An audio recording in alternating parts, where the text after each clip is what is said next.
The Love Talk Show on Liberty Radio. When I came to the church, prior to coming to the church, actually, I was involved in, because you were young and relationships didn't really have a meaning, like, didn't really have anything that was very serious. But I think there was one person that I was in a relationship with at such a young age. I was like secondary school. I should have focused on my books, but I was there doing a relationship. And I got to know her. And things were going well. Like, it was going well until issues happened with one of my best friends at the time. And she started doing things with him behind my back while we were like in a relationship. And that's when I came to the church, just very, very toxic, like very cold-hearted, saying, cool, if she's going to do that to me, what am I going to do to other females? And there'll be times where I'll be messaging 3 girls at the same time, and I'll just do it not because I was interested, but because I wanted to play with people's hearts. And that's what kind of stemmed my mindset and my thoughts on relationships when I came to the church. Because again, even like the song said, I will love again, I didn't think I could love a female in that way again. I thought it was just a thing where you use a female, then you move on to the next one. Because that's kind of mindset I had with people that was around me as well, especially from my family as well, my dad, how he was. So that's one thing I would say. So in this past relationship, you really liked this girl, yeah. Right? And what happened that it broke? It didn't work, or she broke with you? She basically cheated on me with one of my good friends. She cheated on you. Yeah, and of course we were young, so it wasn't really. At the time, looking back at it now, it's not that serious because we were young. It wasn't really a proper relationship. We didn't know what love was anyway. But at that time, that's what really caused a lot. Still hurts. Yeah. So I was thinking, no, that's so evil. Like, I was thinking it was so bad. But then, of course, as we grow older, we understand that it's not that serious. Okay, so after that, you got heartbroken. Yes, Pastor, you can say that, yeah. And you thought you could never love someone the way you liked that girl. Yes, Pastor. One of the main things, and this is something I always pass on to other people, is not to rush. Not to rush a relationship, not to rush the process, and just to actually work on ourselves. If you're not comfortable being single, how can you be comfortable in a relationship? And one thing I realised, especially about young people as well, is that a lot of young people are ready for dating, but they're not ready for a relationship. They're ready for a wedding, but they're not ready for marriage. Those are two different things. A wedding is one day, a marriage is a lifetime. And a lot of people are not ready to do that investment. So sometimes you see a lot of people that they rush into it. They do the wedding, they have the best dress, the best suit, all their family is there, the best food, but then they have the worst wedding because they were never really ready to invest. And this is what happened to you, right, Alex? Because you were very young. Yes, Pastor. How old were you when you had this first relationship? 14? How old are you? I was 15 at the time because it continued even while I was still in the church. Okay. It still continued into that, and then it stops there. So too young for a relationship. Exactly. You didn't know nothing. Didn't know anything about love, like you said. You didn't know anything about love, and you in this relationship. And how many people they make the same mistake? They're not ready. How about you, Catherine? Well, I didn't really have a past like that because I grew up in the church. Okay, that's good. I came also from kind of a broken background. My parents, they met each other very young, at a very young age, and they started living together very early as well. But my dad had alcohol issues, so he also would abuse my mom physically. There would be a lot of physical, psychological abuse. As I grew up, I also saw my dad coming drunk home. Wow. And aggressing the family, which would get my mom very frustrated. And then she would offload on me and my sister. So all of that had like a domino effect. My sister left very early as well because she didn't want to be around that toxic environment. So it left me alone, having to deal with my mother, who didn't have that attention from my dad because he was working all the time with his friends, drinking. And I would be the one that my mom was the closest with, and so she would also come to me and aggress me physically, verbally as well. So although I didn't have a past, but I did have those examples at home that also kind of affected me. In terms of my background, where I come from, it's an island, and as you can imagine, islands, there's this mentality that men always cheat, that men cannot be loyal to one woman, that marriage. Really, I didn't know about that. Yeah, especially where I come from, like all the women have kind of this mentality, and they'll tell the young girls as well, like don't get married, or when you get married, make sure it's the one because otherwise you're going to suffer, etc. And that's what we see around us. That's the example, the cultural example that's around us.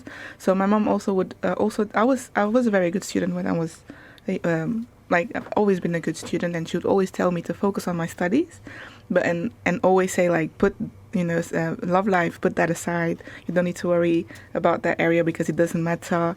You have to have your own independent life, your own money, and basically, focus on that when you're, on your 30s, like very late.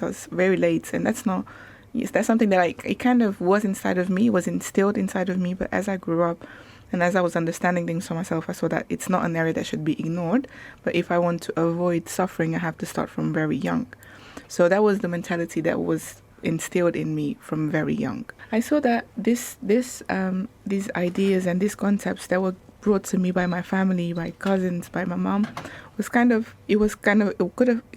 put the attention on the men, or on the outward thing, the external things, when actually love life is all about building ourselves from within, meaning I have to work on myself to make sure that I am happy, to make someone happy. So it's not about finding the person that is going to make me happy, but it's also about making sure that I am someone that is able to be in a relationship. So that's what changed my mentality, to see I actually have to start working in this area from young, because there are traumas, especially where I came from. I have traumas, things that happened in my house that made me who I am, and I have to break those bad habits, bad mentalities in order to be fit into a relationship. And that's something that if I invest early, it's to my benefit. The way I grew up was just, it was a big mess in my house. So I grew up with a really big family in terms of like aunties, uncles. We were all very close, but there were just a lot of hidden things within my family. Just a lot of trauma, a lot of there was lack of trust, and even within my family I was sexually abused, and then it went outside of my family. There were like boys in my area that also sexually abused me, and around the same time I saw it happen to my sister, and that sort of built up sort of cold heart inside of me towards men in general. And I've spoken about this a lot. I had a real deep hatred for men, and it even extended to family members. So I didn't trust my brother if he tried to touch me in a certain way. Even if my dad tried to hug me, I just felt uncomfortable. Like I would see things with a very twisted mind because of the things that I had gone through when I was younger. And my dad was very strict on me, but because of the things that I saw, even though it did cause me to have a sort of hatred to men, I became very promiscuous. So I was addicted to pornography. So even though you hated that, what they did to you, Yeah. right? You were disgusted with that. You hated that. Yeah. They introduced you to this. It had an impact on you because now you became just like them, promiscuous. Exactly. And not in the sense of like sleeping around, but it was more in the sense of like, for example, my dad, he, like I said, he was very strict, but I would sneak out and go to different parties with, like, I had older friends. I'd always be around older people, just doing different things with boys, drinking.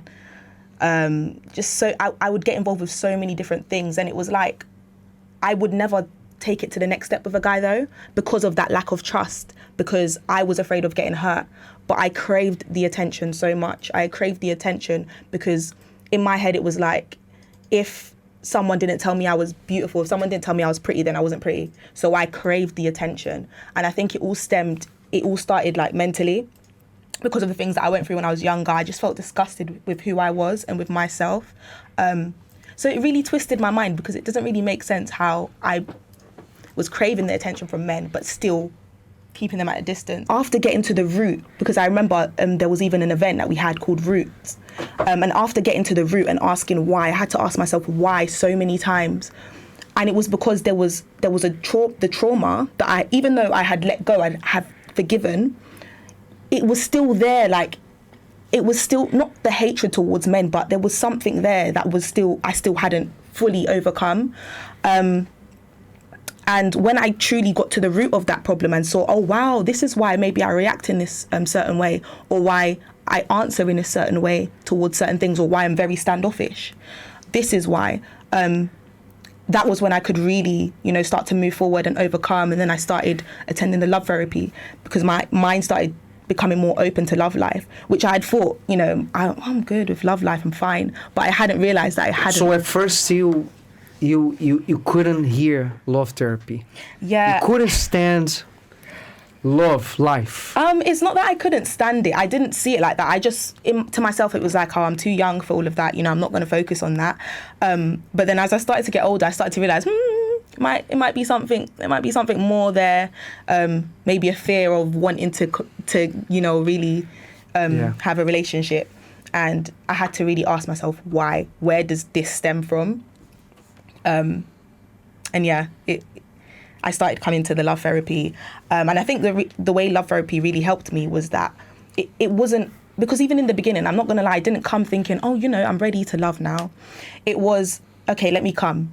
Someone actually recommended me to go, and after a while, after persistence, I said, okay, I'm going to go. And when I went, it was like, okay, I'm going to focus on myself. I'm going to focus on how I am as a sibling, because I wanted to improve as a sibling. And when I focused on those things, it showed me so many different things about my personality. Patience, that was something that I needed to work on. It started to just show me a lot of different things about myself. And that's what sort of prepared me to say, okay, now I can start thinking about my love life. The Love Talk Show on Liberty Radio.